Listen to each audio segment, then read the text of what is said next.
Eleanor Hayes had been working at Riverside Diner for 3 years, serving coffee and comfort to the same rotation of regulars who kept the small establishment alive.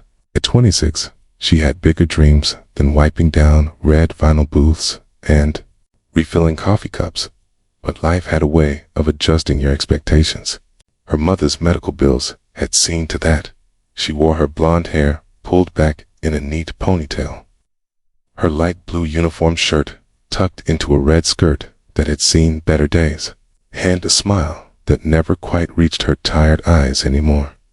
But she was kind to everyone who walked through the door, treating each customer with genuine warmth. Even when her feet ached and her heart felt heavy with worry, it was a gray Tuesday afternoon.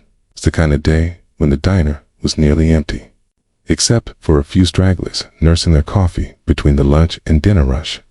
Eleanor was wiping down tables when the door chimed, admitting a cold gust of November wind and an old man she'd never seen before.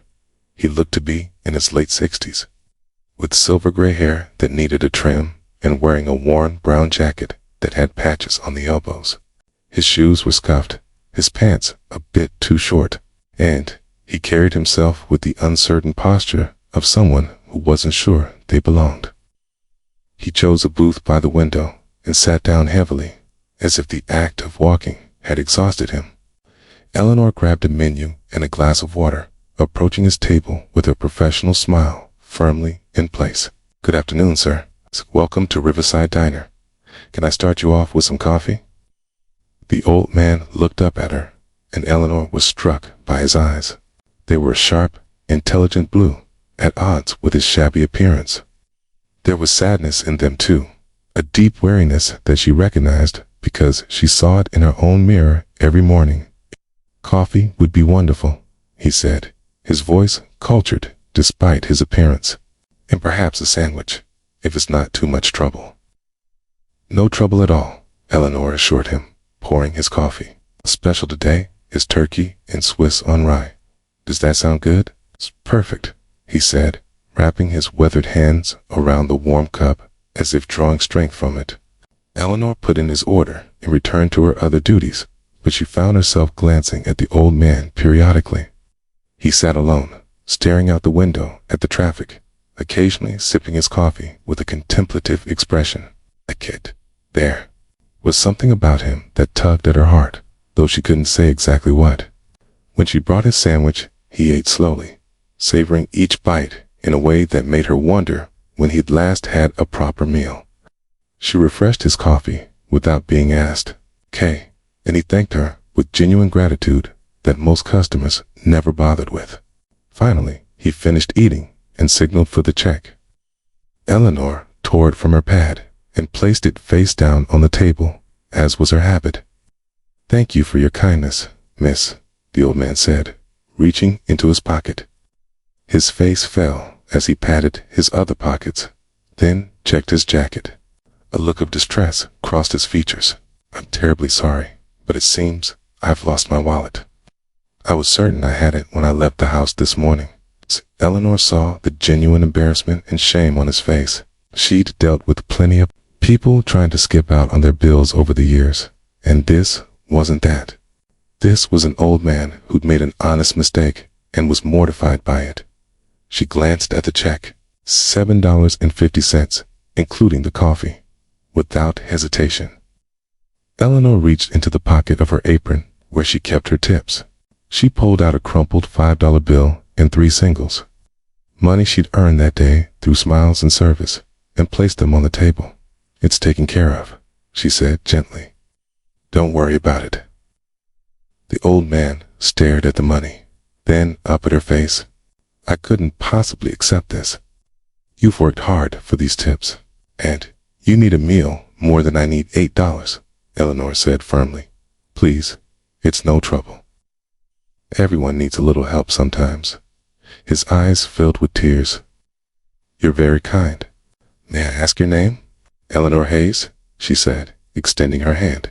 He shook it with a grip that was surprisingly strong. "Thank you, Eleanor Hayes. You've given me more than a meal today. You've given me hope."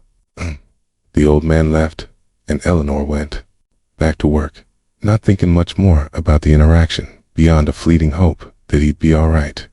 She finished her shift, pocketed her meager tips, and took the bus home to the small apartment she shared with her mother. Margaret Hayes was sitting in her worn recliner, oxygen tubes in her nose, working on a crossword puzzle when Eleanor walked in. "How was work, sweetheart?" her mother asked, her voice wheezy from the emphysema that had been slowly stealing her breath for 3 years. "Same as always," Eleanor said, kissing her mother's forehead. "How are you feeling?"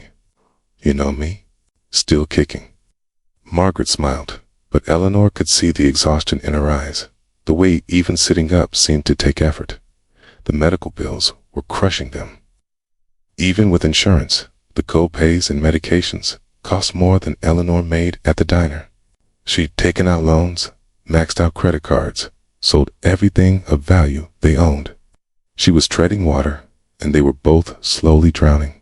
But she didn't burden her mother with these worries. Instead, she made dinner, helped her mother with her breathing treatments, and got her settled for the night before collapsing into her own bed, too exhausted to even dream. The next day, Eleanor was working the morning shift when the diner's owner, Frank, called her into his small office. "Eleanor, I need to talk to you," he said, his expression serious. Her heart sank. Was she being fired? Had she done something wrong? "There's a man outside who wants to speak with you," Frank continued. "Says it's important. He's waiting at table 6. Confused, Eleanor walked back out into the dining area. Sitting at table 6 was the old man from yesterday, but he looked completely different. He wore an impeccably tailored suit, his hair was neatly styled, and he carried himself with the confidence of someone accustomed to authority. The transformation was so complete that she almost didn't recognize him. Mr. She started, not knowing his name. "Whitmore," he said, standing as she approached. "William Whitmore." "Please, sit down, Eleanor. We have much to discuss." Eleanor sat, her mind reeling. William Whitmore. She knew that name. Everyone knew that name. He was one of the wealthiest men in the country, reclusive billionaire who'd made his fortune in technology and real estate. "I don't understand," she said weakly.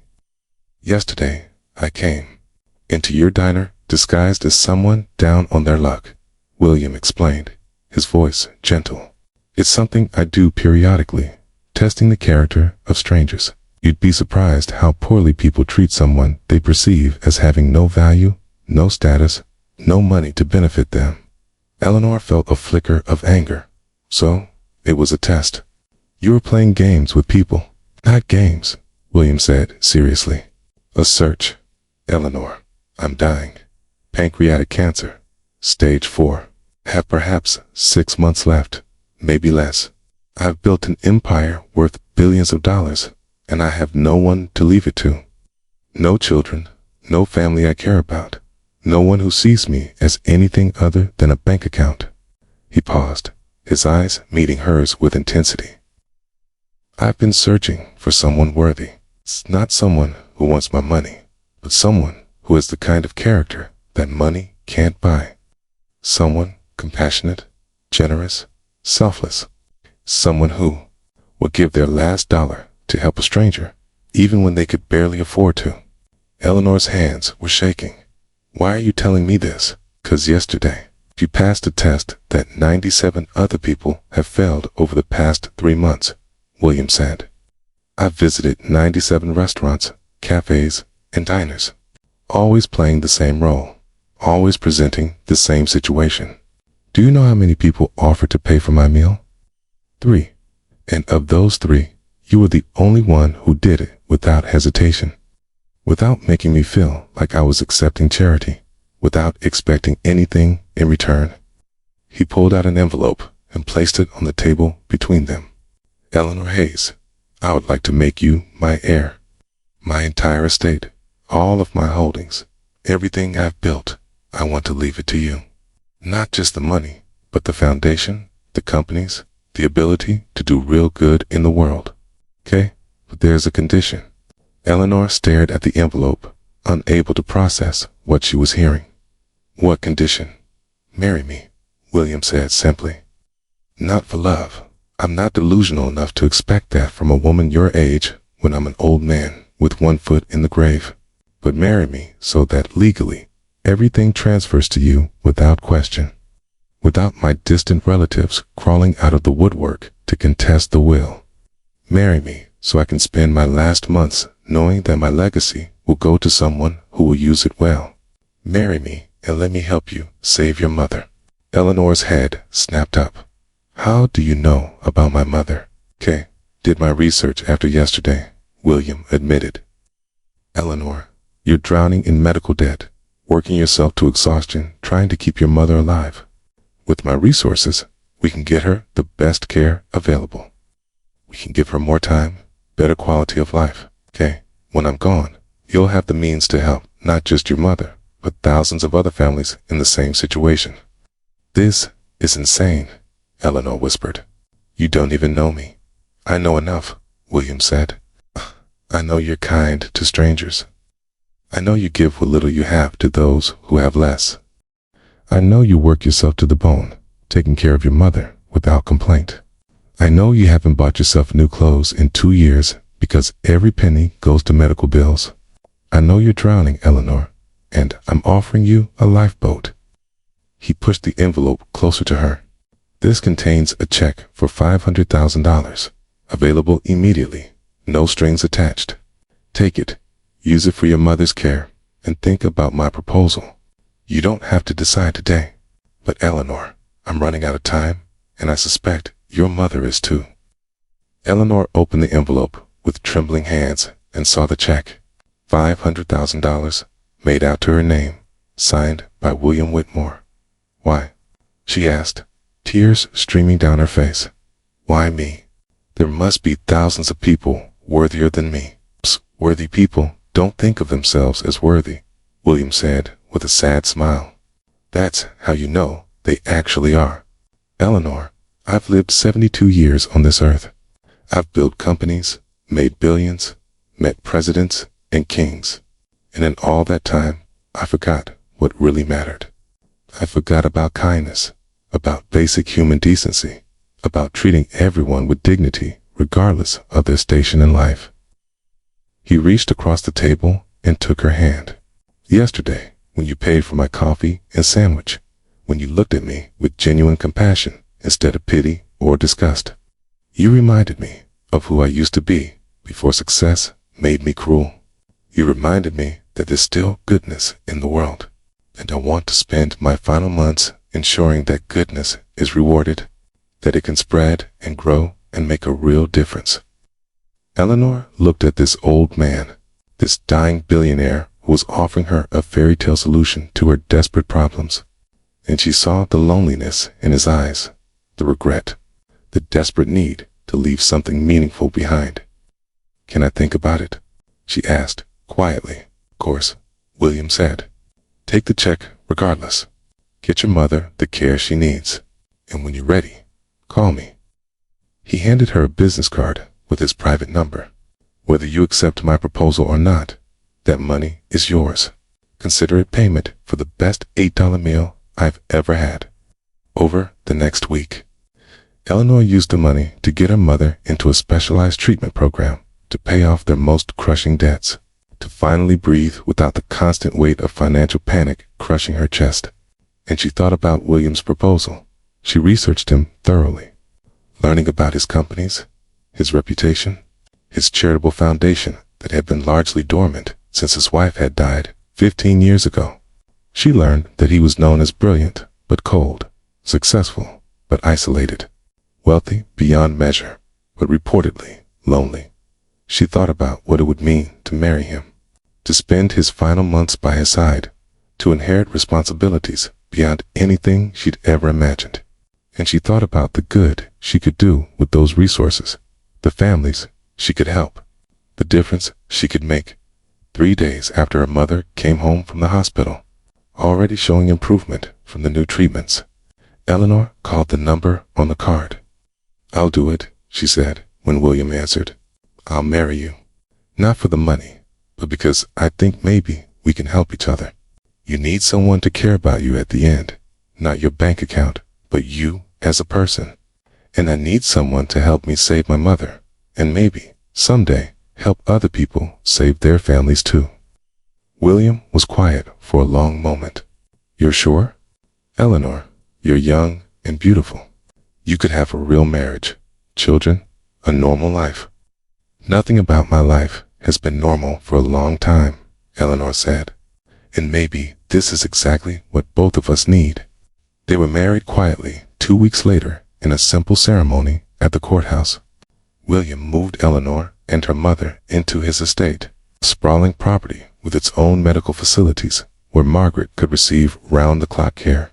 He hired the best doctors, spared no expense, and Eleanor watched in amazement as her mother grew stronger day by day. As for William and Eleanor's relationship, defied easy definition. They weren't in love, but they developed a deep friendship built on mutual respect and genuine affection. He taught her about his businesses, introduced her to his world, prepared her for the responsibilities she would inherit. She brought warmth and life back into his lonely mansion, reminded him how to laugh, sat with him during his treatments and his pain. You know, William said one evening as they sat together on the terrace, watching the sunset, I thought I was doing you a favor, rescuing you in some way. But you're the one who rescued me. You gave me companionship in my final months. Reminded me what it means to have someone care about you as a person rather than a piggy bank. That's worth more than all my billions. Eleanor took his frail hand in hers. You gave me back my mother, William. You gave me hope when I had none left. That's worth everything. William died 4 months after their wedding, peacefully in his sleep with Eleanor sitting beside him, holding his hand. He left her everything, just as he'd promised. The estate, the fortune, the foundation, and most importantly, the opportunity to do good in the world. At the reading of the will, his lawyers presented her with one final letter. Dear Eleanor, it read, if you're reading this, then I've departed this world and left you with the burden of my fortune. I call it a burden because that's what it is, if used selfishly, but a blessing if used well. I trust you to be the blessing the world needs. There is one final thing I must tell you. The money I'm leaving you isn't just for you to manage. It's for you to enjoy, to build a life with, to find real love and happiness. Don't spend your life being a steward of my legacy. Build your own legacy. Fall in love. Have children. Live fully. That's what I failed to do after my wife died, and it's my greatest regret. Use the resources I've given you to help others. Yes, but also use them to help yourself. Be happy, Eleanor. That's my final request. Be gloriously, unabashedly happy.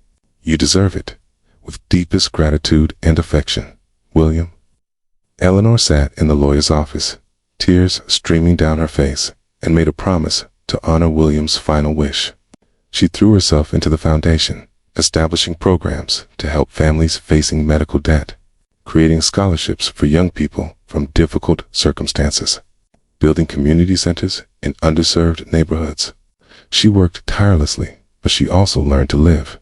2 years after William's death, Eleanor met someone at a foundation event, a doctor who specialized in treating patients regardless of their ability to pay. His name was David, and he had the same kind of quiet compassion that at first attracted William to her. They fell in love slowly, carefully, as two people who'd both known loss learning to trust impossibility again. On their wedding day, Eleanor wore the pearls William had given her, and she visited his grave to thank him for the gift of a second chance. Her mother, healthy now and thriving, stood beside her. He would be so proud of you, Margaret said. Not just for what you've done with the money, but for who you've become. I'm still the same person who paid for an old man's coffee, Eleanor said. Exactly, her mother replied. That's why he chose you. Because money didn't change who you are at your core. You were kind when you had nothing. You're kind now that you have everything. That's what real character looks like. Years later, when people asked Eleanor about her extraordinary life, about inheriting billions from a man she'd barely known. She always told them the truth. "I didn't do anything special," she'd say. "I just treated someone with dignity when they needed it most. I paid for a $7 meal when I could barely afford it myself." And it turned out that $7 changed my entire life. But privately, in her quiet moments, Eleanor knew the real truth. It wasn't the $7 that changed everything. It was the willingness to see someone others overlooked, to help without expecting anything in return, to extend kindness to a stranger for no reason other than it was the right thing to do.